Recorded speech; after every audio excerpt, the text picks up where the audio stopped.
Muito bem, já estamos de volta aqui na Jovem Pan. Nós vamos bater um papo agora com o Major Olímpio. Você já sabe, eu já disse, participe aqui com a gente pela nossa hashtag no Twitter, tamo junto na Pan, ao vivo também para todo o Brasil na Jovem Pan, pelo YouTube, e você manda suas perguntas na nossa hashtag ou também através do nosso WhatsApp, que o Albuque vai selecionando ali. Major, boa noite, né? Boa madrugada. Prazer conversar com o senhor aqui na Jovem Pan. É um prazer para mim, gente. Vamos lá e tamo junto na Pan. Há uma grande discussão, Major, principalmente aqui em São Paulo, e a gente recebe muitas mensagens das pessoas que acompanham o nosso programa, de como conseguir equacionar essa questão de evitar o colapso na saúde, mas ao mesmo tempo não se criarem situações que podem ser de alguma maneira intransigentes, passar uma mensagem talvez um pouco autoritária com parte da população. Como é que a gente equaciona essa questão aqui no Estado? Não é nem no Estado, viu, gente? Eu acho que no mundo todo nós estamos com essa dificuldade aí diante do coronavírus, diante da pandemia. Por mais preparada que seja a sociedade, no mundo todo foi uma grande surpresa. E equalizar a prioridade da saúde pública com a manutenção das atividades fundamentais para não haver o colapso da economia, isso é extremamente difícil. Foi extremamente difícil de se equalizar nos países da Europa.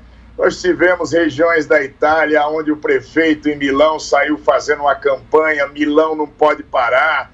30 dias depois foi dizer, gente, eu estou arrependido que tem milhares de pessoas que morreram. Então, e aqui também no Brasil não está sendo diferente. E a virtude está exatamente no meio termo.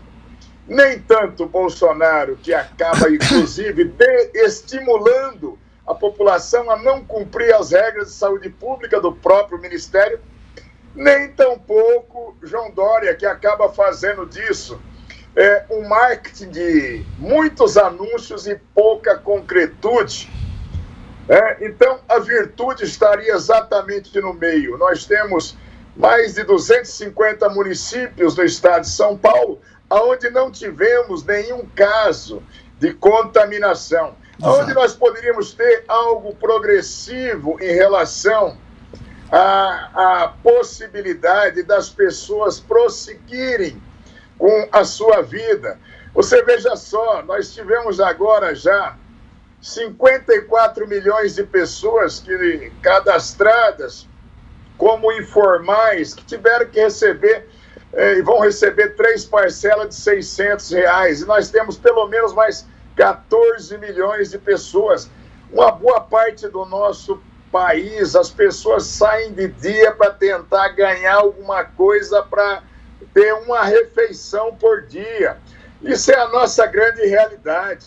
Nem tanto Dória e Bruno Covas, que são jogadores de videogame, não conhecem a sociedade. É jogadorzinho ali, fica treinando com a vida das pessoas. Tampouco o presidente, que acaba indo para as ruas, abraçando as pessoas e dizendo não está acontecendo nada.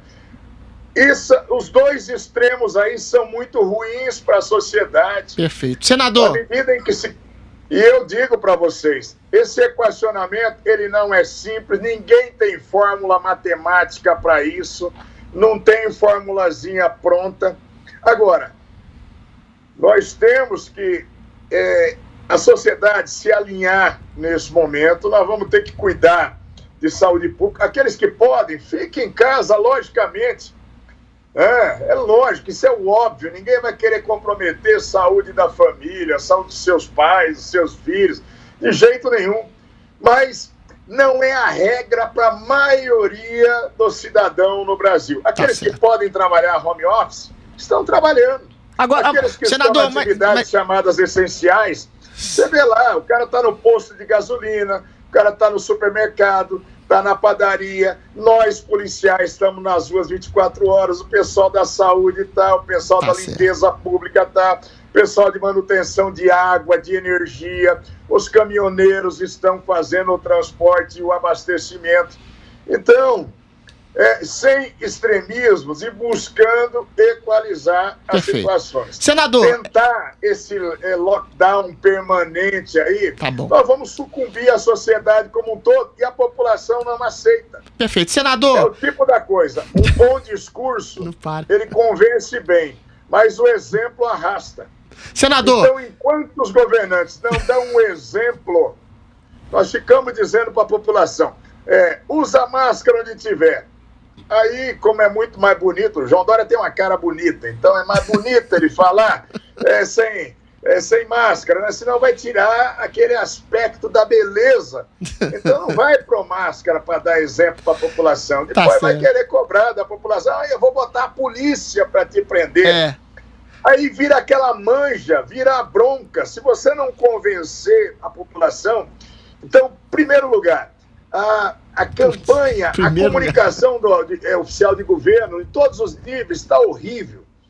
Vocês, pela imprensa, fazem uma comunicação muito mais efetiva, muito mais direta, que a população acaba entendendo o conteúdo dela.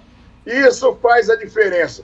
Tentar dizer na porrada, eu vou na lei, eu vou te autuar por desobediência no artigo 330, do Código Penal, ou pelo perigo de contágio no 268, o cidadão começa a se aborrecer e começa a dizer, olha, vocês não dão exemplo para nada e agora vai ter moral para me cobrar, eu quero sair para garantir o sustento da minha família. Então, é muito mais na persuasão, é muito mais com a propaganda eficiente. O que não está acontecendo, por isso que dá esse desajuste todo. Mas quem precisa dar o braço a torcer porque realmente está muito difícil. Essa briga política, ela está atrapalhando muito, senador. Alguém precisa dar o braço a torcer nessa história toda. Deixa eu só complementar a pergunta do Gabriel. Senador, tudo que foi colocado pra gente, a gente que está isolado, que está em quarentena, foi o seguinte: a curva será achatada para ganhar tempo. O vírus não vai embora.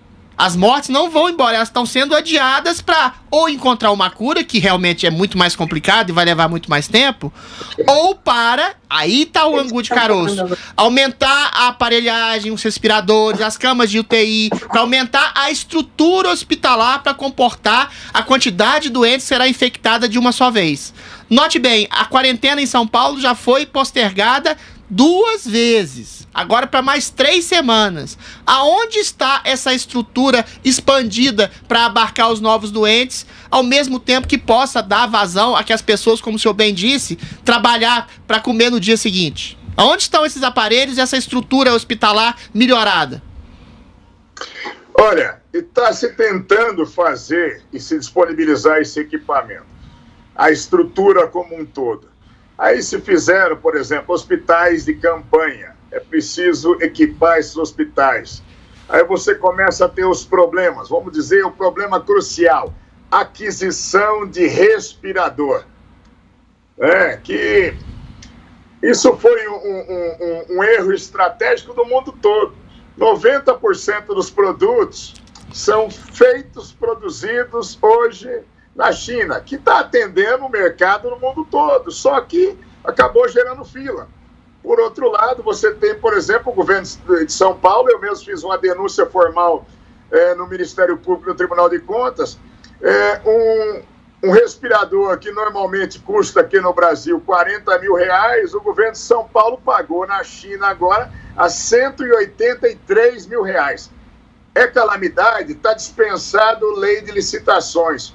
Mas não é para fazer essas barbaridades com dinheiro público. E aquele negócio, pior é que pagou adiantado os equipamentos, e de 3 mil equipamentos, só vão despachar semana que vem da China 150 equipamentos. Então, faltam realmente equipamentos, né? Nós temos que dizer, esse negócio que estava perguntando, o Gabriel, quem tem que dar o braço a torcer, todo mundo tem que fazer esse meia-culpa. Bolsonaro tem que reverter para cá e dizer, olha, eu tenho que me preocupar com a saúde da população também. O Dória tem que dizer, eu errei. Em janeiro nós já tínhamos uma comissão de saúde que disse, a pandemia vai chegar e vai chegar forte. E ele, na véspera do carnaval, foi dizer: não tem. Bom hoje é que tudo fica gravado. Ele disse: não há o menor risco, nós vamos ter o maior carnaval da história de São Paulo, 15 milhões de pessoas estarão nas ruas, é para se divertir, é a farra geral. Está pagando o preço da língua e o preço da mentira para a população. Daí vai querer que a população acredite nele? Não vai acreditar mesmo. Mas não é momento. Nós só temos esse estique-puxa político, eu acho que é só aqui no Brasil. Nós já perdemos para o vírus, porque o vírus, ele ataca não só a saúde pública, mas ele está atacando a assistência, está atacando a economia, está atacando a logística, o transporte, ataca tudo. E nós estamos perdendo, vocês estão dizendo, escuta, até que ponto pode chegar isso? Pode chegar no ponto de nós termos mais pacientes precisando de UTI e respirador do que a nossa capacidade de fornecer. Ao que me parece ainda, não é o caso no estado de São Paulo, mas já foi o caso no Amazonas, está na iminência de se tornar o caso no Rio de Janeiro. No Rio temos 1.000 pessoas esperando, né, um leito de UTI, 500 em estado grave, pelo menos essa era a última informação. Né? Pois é, e eu estou dizendo, não é nem o leito da UTI, é o respirador para o cara poder ter sobrevida, essa respiração mecânica que possa possibilitar que o sujeito não morra asfixiado. Então, é extremamente delicado, sim. Nós temos locais em que nós teremos que ter a severidade maior em relação a um regramento. E nós temos tantas outras regiões no país, tantas outras cidades. Eu falei do estado de São Paulo, de pelo menos 250 cidades sem contaminação. Nós podemos ter a flexibilização, sim. Como as pessoas estão indo a uma padaria, como as pessoas estão indo hoje para buscar comida, fica na fila, fica uma distância maior, usa a máscara, o regramento de higiene pessoal, todos nós modificamos. Eu vou dizer uma coisa para vocês, pode ser falta de higiene, mas eu nunca tive o hábito na minha vida de limpar a sola de sapato. Quando chego em casa, eu chego em qualquer ambiente, é verdade. Sério, eu aprendi agora. Nós estamos aprendendo agora, vamos ter muitos hábitos que nós vamos adotar para a vida doravante que nós não tínhamos. Tá? Essa questão, olha, o vírus vai chegar para todo mundo, não pode chegar na mesma hora, isso é uma máxima, só que também ninguém conseguiu dizer qual é o momento em que vai acontecer isso. Ficaram fazendo prognóstico, olha, o pico da pandemia vai ser em março, vai ser em abril, nós já estamos em junho. E não dá para você fazer uma previsão. Eu via hoje uma matéria jornalística feita por pesquisadores, não são chutadores, pesquisadores e cientistas de Ribeirão Preto, dizendo que eventualmente nós podemos ter aí já entre 1,5 milhão e 2 milhões de pessoas contaminadas e que não tiveram efeitos significativos nesse contágio. Enquanto nós temos uma conta oficial chegando em 140 mil, com próximo de 10 mil mortes, nós sabemos que no nosso país nós temos uma dificuldade muito grande de notificação, nós não temos a testagem ideal. Então, nós não sabemos diretamente se nós estamos próximos do número real ou não de infectados e de mortes decorrentes dessa infecção. O fato é que nós vamos ter que fazer essa equalização. O ministro da Saúde novo chegou, está enrolando o paraquedas, ele esteve lá no Senado, eu fiquei com dó dele, coitado. Porque fiquei com dó do país, porque ele parece que ele estava chegando ali falando, olha, o que é isso? E pegou todos os senadores dizendo, quando é que você entrega o equipamento no meu estado? Quando é que chega o dinheiro? Qual é a perspectiva que nós vamos ter mais de leite de UTIs? Qual é o planejamento que você tem para a chegada de testes? O senhor acha que tem um problema ali? É verdade. Nós temos muita improvisação nesse momento ainda nisso aí, em todos os níveis de governo. Com relação ao ministro, a sua crítica seria relacionada a quê? O senhor acha que ele teria ali alguma dificuldade por não ser um gestor público, porque nunca atuou em cargo público e agora chega num momento crucial, decisivo para o mundo em geral? Olha, ele não teve tempo para treinar. E eu vou dizer o seguinte, é verdade, ele é um médico muito conceituado na área de oncologia, mas ele pegou uma batata quente e é muito difícil. Ele foi substituir o Mandetta, que era um cara carismático, que conquistou a imprensa, conquistou a população, aquele jeitão do médico de família, falando linguajar fácil que as pessoas entendem. E ele, em primeiro lugar, ele não é de falar. No segundo lugar, é muito complexo o Ministério da Saúde numa situação de normalidade, quanto mais durante uma pandemia. E, num outro panorama, ele foi assumir o lugar de um que o Bolsonaro tirou porque estava batendo de frente com ele. Então, vocês imaginem a situação do cara, que a expectativa do Bolsonaro é o quê? Que ele defenda o fim do isolamento na hora. Ele, como médico, eu até disse na data da posse dele, ele não vai poder rasgar o diploma dele de médico e dizer, olha, não precisa de isolamento nenhum. Ele não vai fazer isso. Vamos comer um churrasco amanhã e está tudo certo. Ele não vai fazer isso. Ele não pode fazer isso. Então, a situação dele é muito difícil. Então, ele tá ainda, como diz o caipira na minha terra, ele está tateando o ambiente. Tá certo. Então, ele sentiu, ele foi em Manaus, ele foi hoje no Rio de Janeiro, ele está experimentando.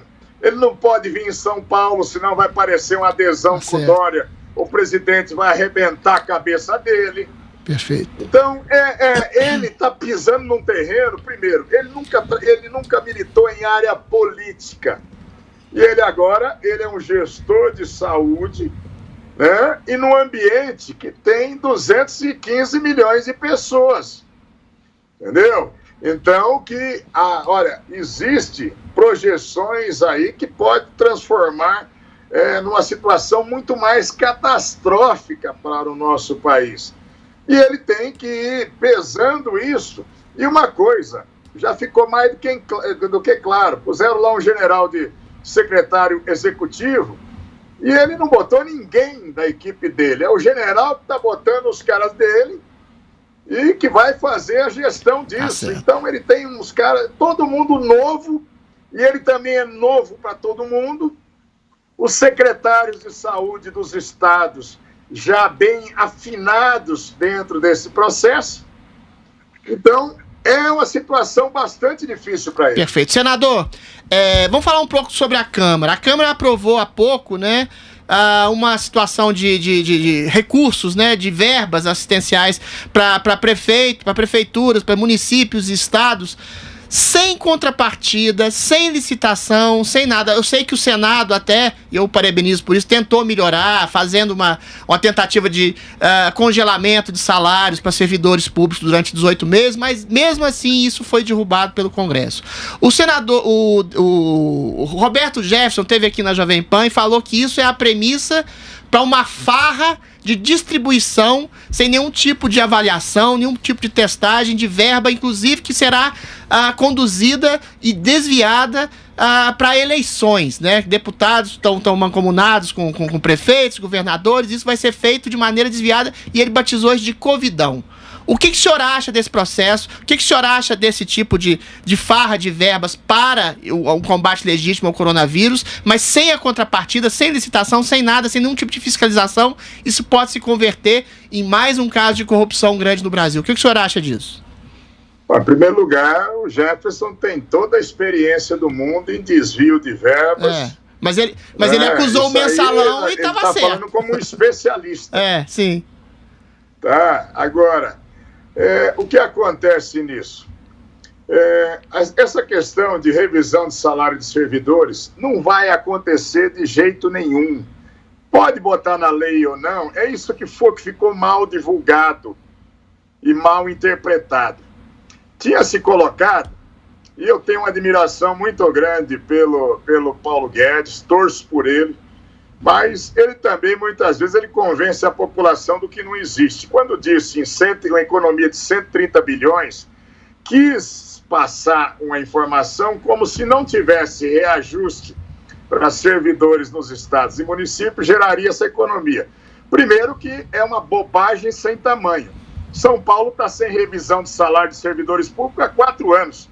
E não vai ter. E não vai ter. Se tivesse o dinheiro, já não tem sido da política dos governadores do estado, tem massacrado os servidores mesmo. Então, não adianta dizer, olha, mas na Constituição, no artigo 37, diz que tem que ter revisão de salários anuais. Eu nunca vi acontecer uma intervenção no estado porque um governador não fez reajuste de salário. Então, isso é a primeira tremenda balela, era esse parágrafo 6º aí, que ele facultou, aí a Câmara fez esse gesto de boa vizinhança, é aquele negócio, né? Escreveu para não entregar. Porque ninguém vai ter dinheiro mesmo para fazer reajuste e revisão de coisa nenhuma. O que ficou ajustado ali é que categorias especiais, como da saúde e da educação, inicialmente, por estarem lá na ponta da linha da pandemia, não teriam os seus direitos prejudicados. Por exemplo, a contagem de tempo de quinquênio, cada 5 anos o cara ganha 5% a mais de salário. Para as promoções, para a saúde e para a educação.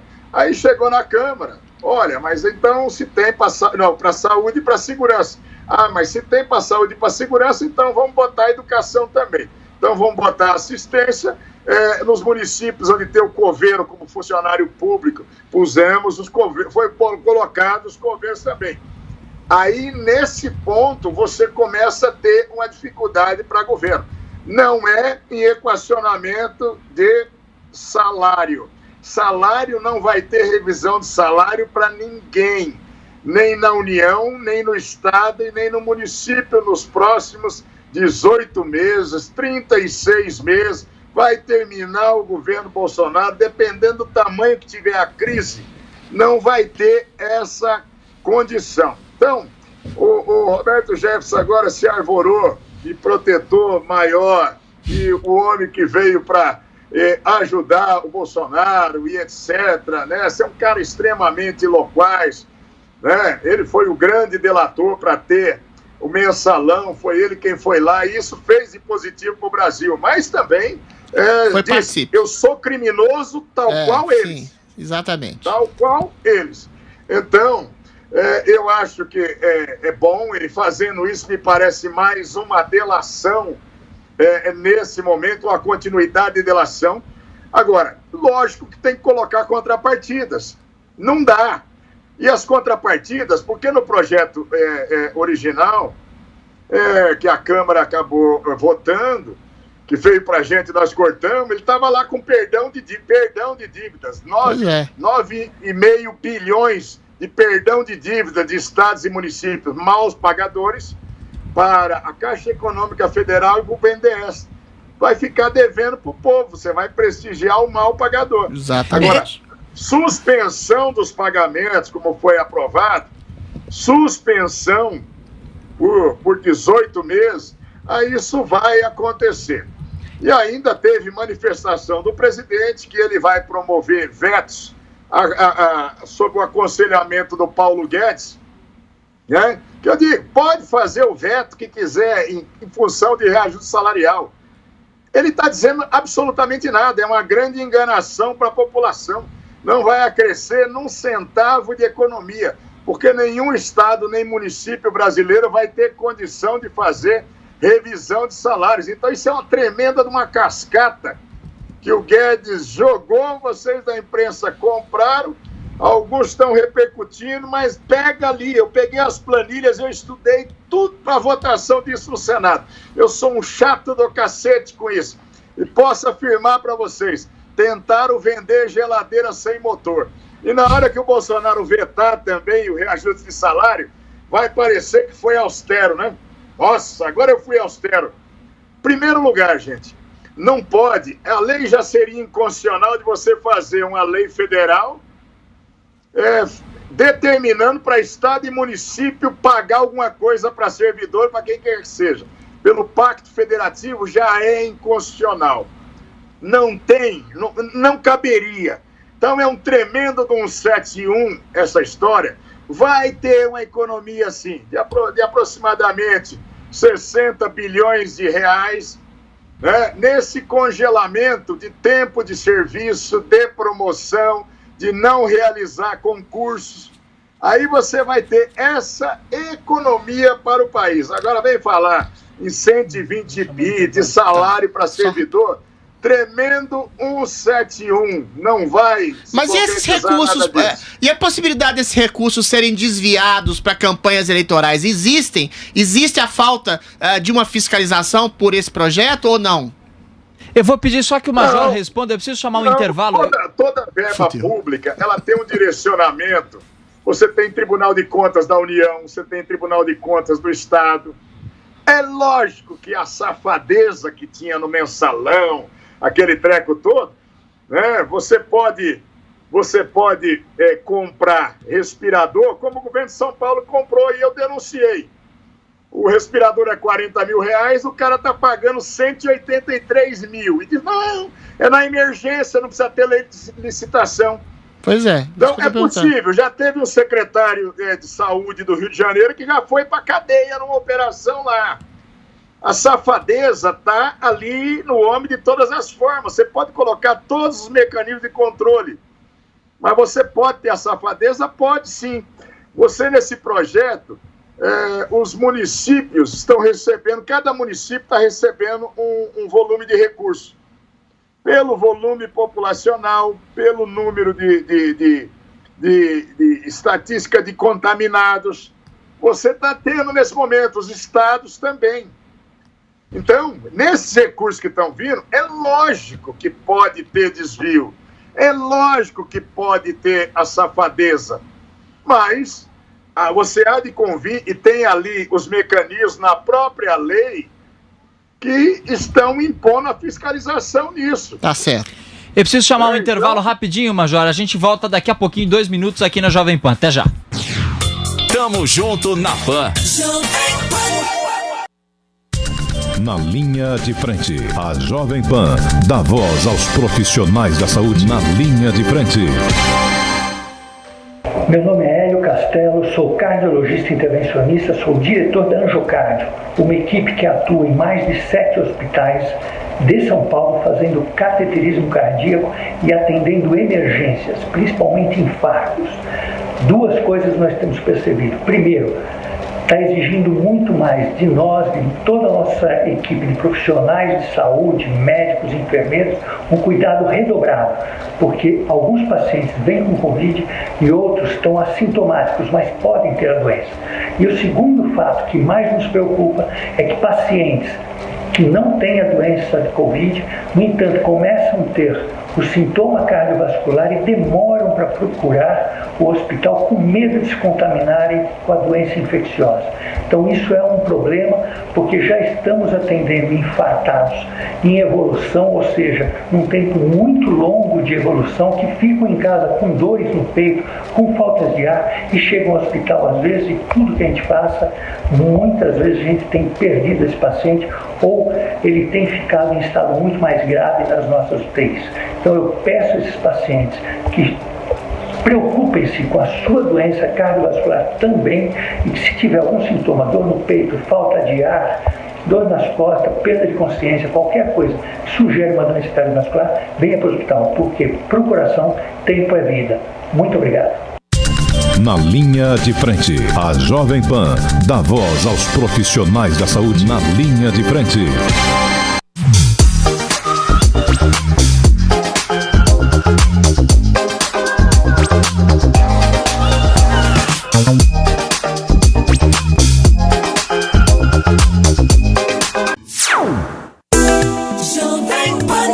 Tamo junto na Pan.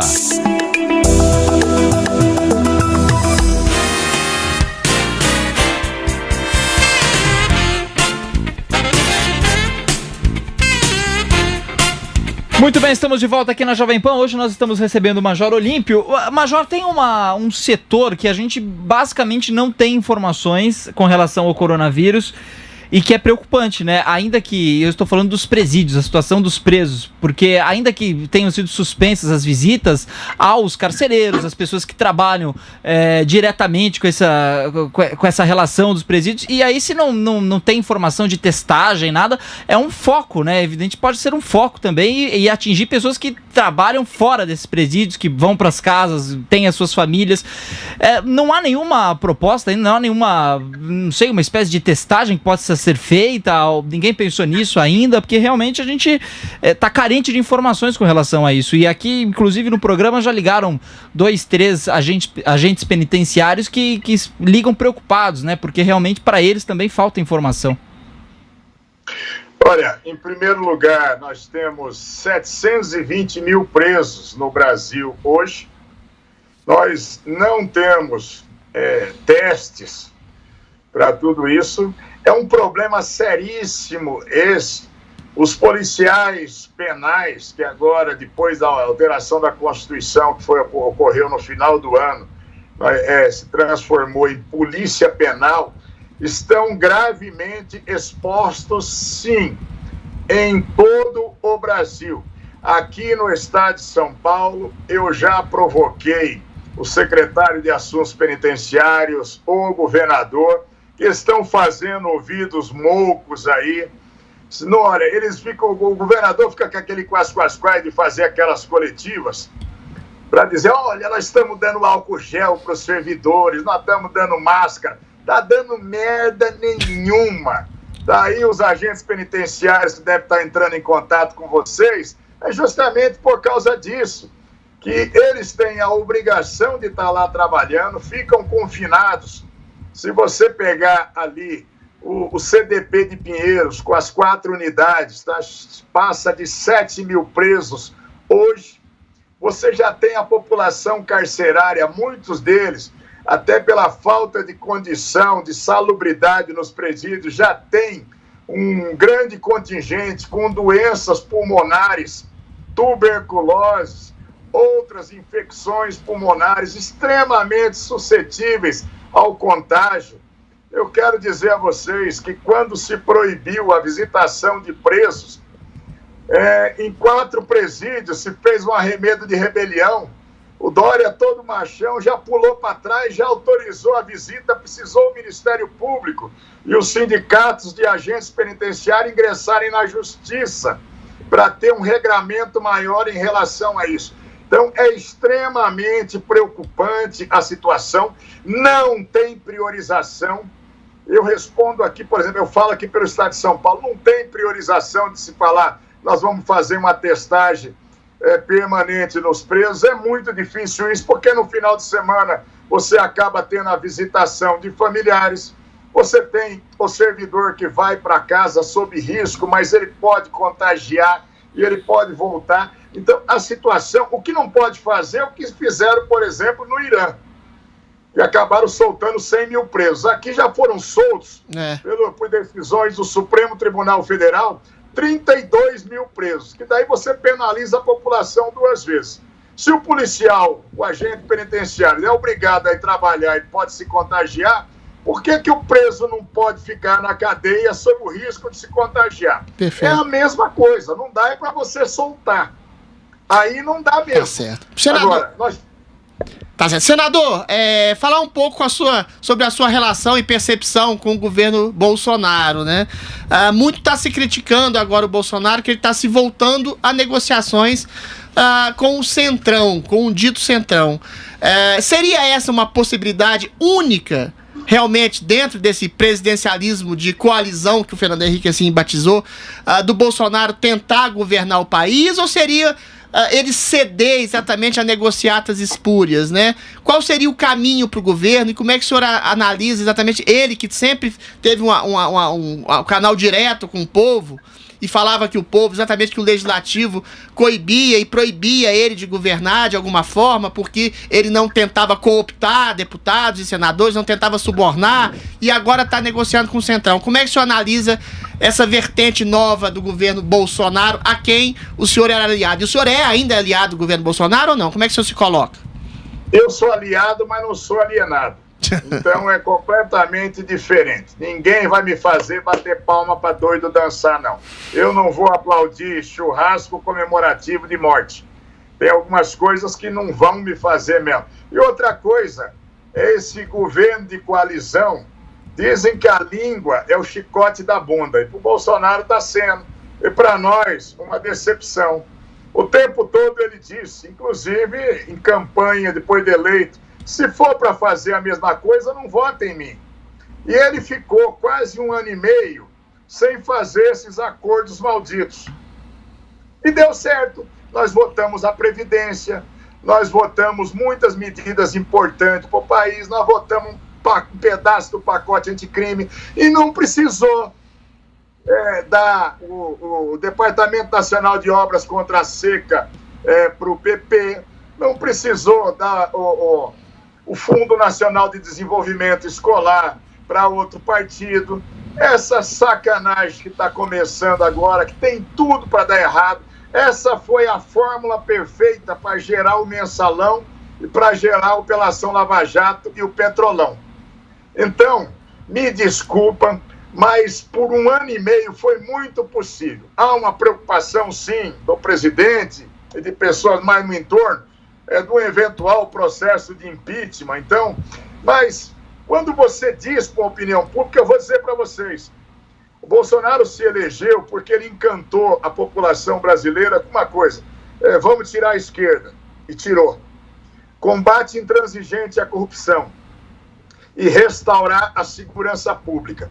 Não foi economia, não foi Paulo Guedes, o povão nem sabia quem era Paulo Guedes, tá?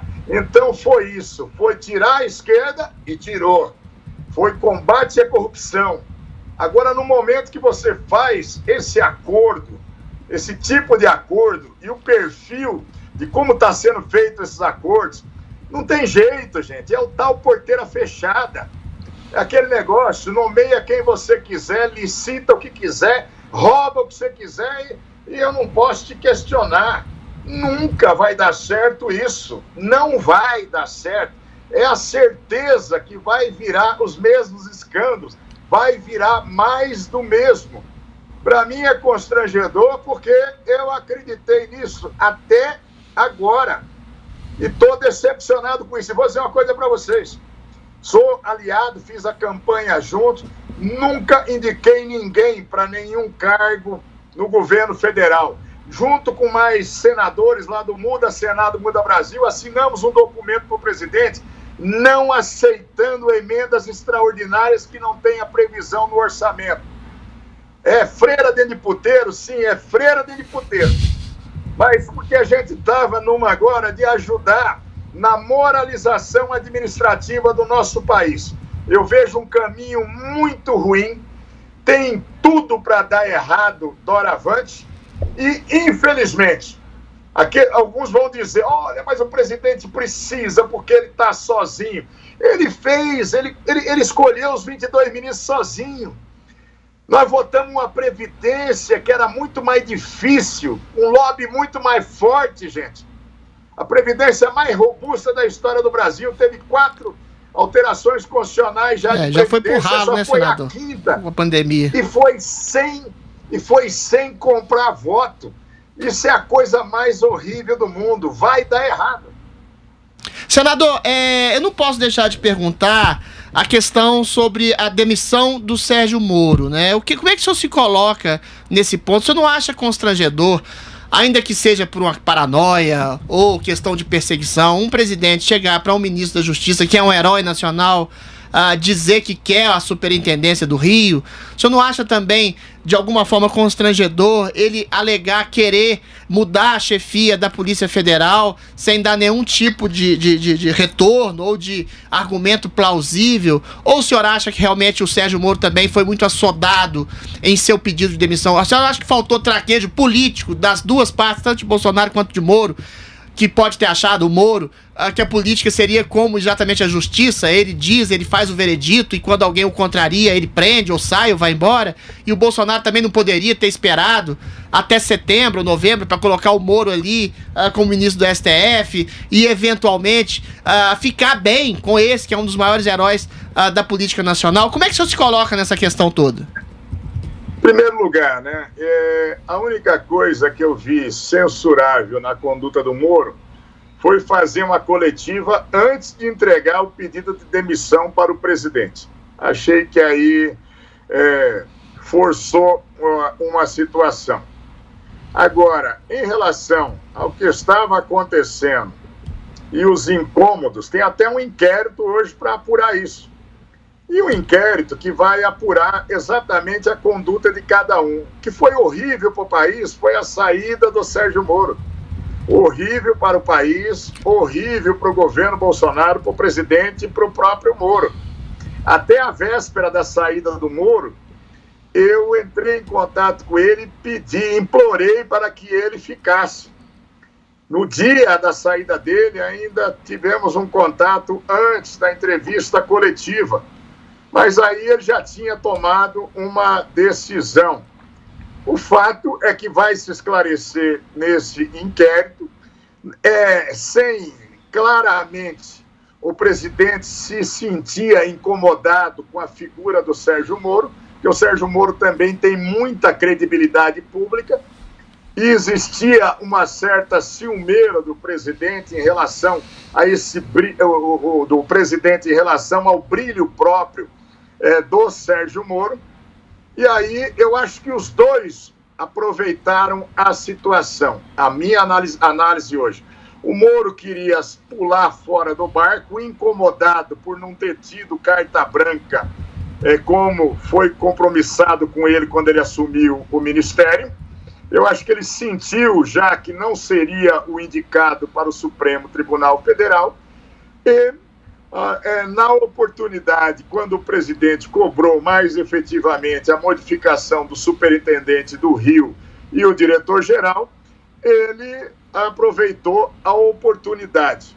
Então, eu lamento demais, porque vocês vejam bem, eu disse há pouco que o Bolsonaro ganhou a eleição porque tirou a esquerda, combate à corrupção e restauro da segurança pública. Combate à corrupção e restauro da segurança pública, ele botou essas duas mochilas nas costas do Moro. Então, o Moro era o principal ministro do governo dele. Então, logicamente, com a saída do Moro, isso acaba desgastando o governo, e principalmente com a circunstância que foi, e da forma que foi. E com o inquérito agora, o inquérito que lá na frente ele pode ensejar até um processo de impeachment, dependendo do que aconteça. Eu não quero prejulgar. E sabe por que eu não estou prejulgando? Eu nunca fico em cima do muro, vocês sabem disso. Mas é que se tiver um processo de impeachment aprovado pela Câmara, ele é julgado lá no Senado. E lá no Senado, eu como senador, eu serei juiz.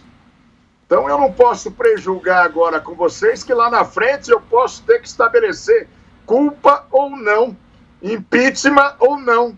Então eu vou me permitir dizer exatamente do desconforto para a população brasileira, né? Então o Sérgio Moro era importantíssimo, fundamental para o governo Bolsonaro, saiu, eu não sei qual vai ser o destino dele agora. Ele está num período aí, vai estar num período sabático. Partidos políticos vai ter aos montes correndo atrás dele para ele disputar a presidência da República. Eu não sei se ele vai se empolgar em entrar para a área política. Se entrar, vai ser um adversário bastante duro, seja para o PT, seja para o Bolsonaro, tanto que os bolsonaristas estão arrebentando o Moro. Moro era o cara mais maravilhoso do mundo. A partir da saída dele, virou o demônio nas redes sociais. E o PT também arrebentando o Moro, porque tanto o Bolsonaro quanto o PT tinham uma certeza nesse momento. Olha, se conduzir como está aí nos próximos 2 anos, o segundo turno das próximas eleições vai ser o candidato do PT com o Bolsonaro para a reeleição. Tá certo. Agora entra o Moro na parada com essa credibilidade que ele tem com a população, pode jogar areia na farofa de todo mundo. Senador, e o... Pode ir não ir um desses quadros aí para o segundo turno e só um deles com o Sérgio Moro. Então é isso que está se passando nesse momento. O Sérgio Moro, ele diz não ter nenhuma pretensão de tomar qualquer decisão na vida em relação à participação política. Tem 2 anos para frente nisso. Eu acho que ele vai retomar a vida acadêmica como professor, como escritor de livros. Senador, agora como entre Sérgio Moro e Bolsonaro, o senhor vota em quem? Entre Sérgio Moro e Bolsonaro, o senhor vota em quem? Diga pra gente. Aí eu saio candidato também. Senador, e já que o senhor está falando do presidente Jair Bolsonaro, hoje ele deu mais uma declaração que foi alvo de polêmica aí nas redes sociais, na imprensa. Ele disse sobre o churrasco de amanhã. A que ponto esse tipo de declaração atrapalha ou não o combate à pandemia, ao coronavírus aqui no país? Perdão, eu fiquei desatento agora. Qual foi a pergunta? Não, eu perguntei sobre a declaração do presidente hoje sobre o churrasco de amanhã e a que ponto atrapalha ou não o combate ao coronavírus aqui no país. Não, isso não atrapalha em nada o combate, só desgasta a figura do presidente. Eu vejo que desnecessariamente não tem o menor cabimento. Nem que se foi uma piada, foi a pior piada do mundo. Eu ainda tenho expectativa que tenha sido uma piada de extremo mau gosto. Se acontecer esse churrasco, então, aí é o que eu disse hoje para alguns colegas de imprensa que publicaram, já tem um monte de gente batendo em mim, que eu falei, se acontecer esse churrasco, só o anúncio já é um chute no saco do povo brasileiro. Um suicídio político para o presidente, né? E uma desmoralização para quem for num churrasco, nesse momento, ou com as características que acabou ficando no momento em que nós temos oficialmente quase 150 mil contagiados já no país e amanhã, com absoluta certeza, o número oficial de mortes, já que hoje deu 9.840, amanhã, infelizmente, vai passar de 10 mil mortos. Então, não é momento, não é situação, nem para fazer. Se foi uma piada, não é uma piada própria de um estadista fazer. Não tem cabimento uma situação dessa. Não dá para tentar defender o indefensável. Que isso, senador? Funciona. Caiu, senador. Pronto, mas senador, para fechar a nossa entrevista, eu acho que essa pergunta é extremamente relevante. A gente viu cenas outro dia que eu reputo dantescas, né? De policiais soldando portas de comércios aqui em São Paulo, além de multar o sujeito que está trabalhando para comer, para dar sustento a seu filho, ainda que seja equivocado, tentando abrir comércio clandestino, mas passa uma imagem de uma ditadura subliminar, ou melhor, uma ditadura total. O sujeito ser impedido de trabalhar, além de ser impedido de trabalhar, pagar uma multa pesada de 9 mil reais, o sujeito já não está recebendo nada, não está lucrando nada, e ainda tem a porta soldada pela polícia.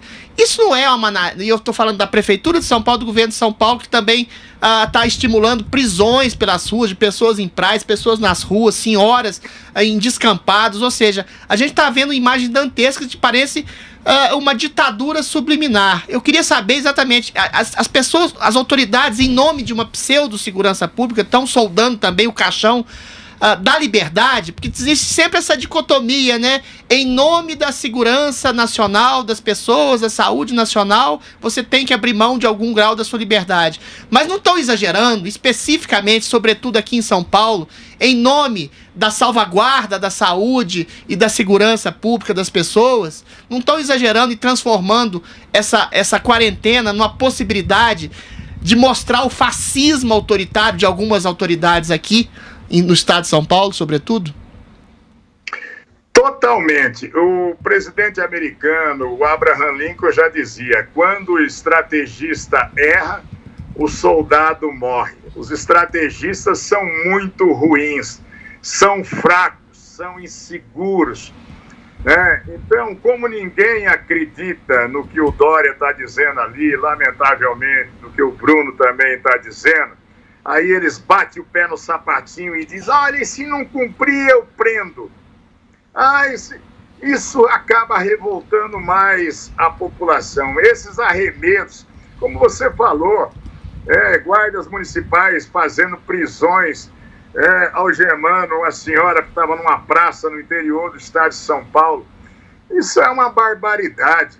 Então, eu tenho dito para os policiais, para os guardas municipais, falo: olha, eu aprendi, ordem absurda não se cumpre. Esses babacas, eles dão a ordem, mas não são machos para ir lá, para executar, ou sequer para acompanhar a ordem absurda que estão dando.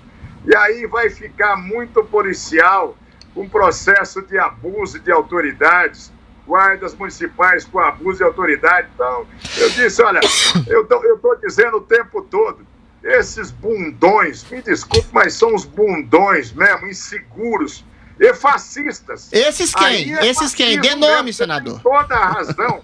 São os covardes, né? São os covardes, porque dão ordem para os subordinados que sabem da total impossibilidade de se dar o cumprimento disso. Olha, eu vou dizer uma coisa para vocês.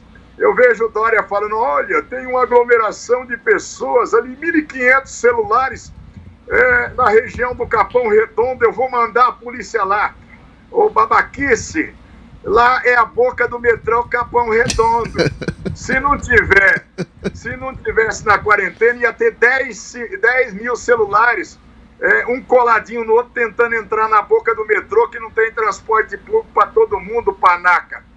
E aí vem dizer: olha, mas tem 1.500, é tudo jogador de videogame que não conhece como é que é a periferia, como é que é a necessidade do cidadão. Isso que você estava dizendo, Adriles, que é uma grande verdade, que uma grande parcela da população tem que sair para ganhar no dia o que a família vai comer, a única refeição do dia. Refeição do filho do dia é comer na escola, e da família como um todo é o que o cara vai ganhar no dia.